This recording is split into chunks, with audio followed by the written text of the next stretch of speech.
The wedding day dawns on a village in high spirits, as Dummer's most famous daughter prepared to marry her prince. Well, firstly, thank Dummer Village very much for all their support over the past year. Friends and neighbours in Hampshire were celebrating with a champagne breakfast. Some in the village were lucky enough to get an invite, but by 11:30 everyone else was crowded around their television sets, waiting for this, the first glimpse of the royal bride. There she is, yes. And when they got the full view of the dress, Dummer approved.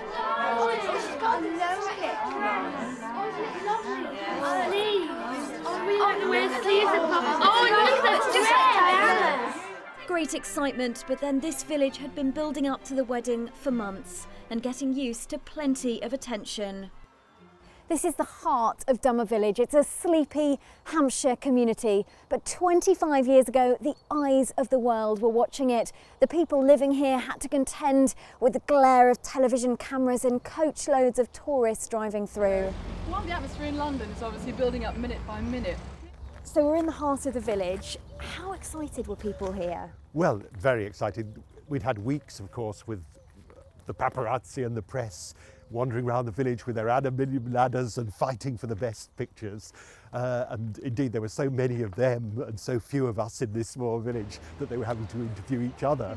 And then, obviously, on the day, everyone had the day off. It was a holiday again. And so we were all off work and here in the village. And at about 8 in the morning, I think, I was in the handbell ringing team. I'd been told I couldn't live in my house unless I joined it, in fact. And we stood here on this grass, and the television photographed us playing our handbells. Postman John Hayden was well known by the Ferguson family. In fact, he's kept the Christmas cards they sent him each year. They're really lovely to have, aren't they? Yeah. He was lucky enough to get an invite to a garden party at Major Ron Ferguson's house, thrown to celebrate his daughter's engagement. Because down at Dummer there was all the press there again.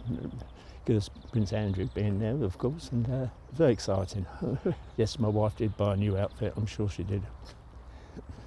That was a quarter of a century ago, and now life in Dummer has largely returned to normal. The legacy is a little mixed. The village shop was terribly successful and was then sold on about a couple of years or about a year later. And I think the people who bought it never really achieved the kind of success. Property prices went up. As a second village in the south prepares for the onslaught of the world's media, there's one piece of advice from Dummer. Enjoy the day, but give it time and life will return to normal. Kate Cooney in Dummer for Meridian Tonight.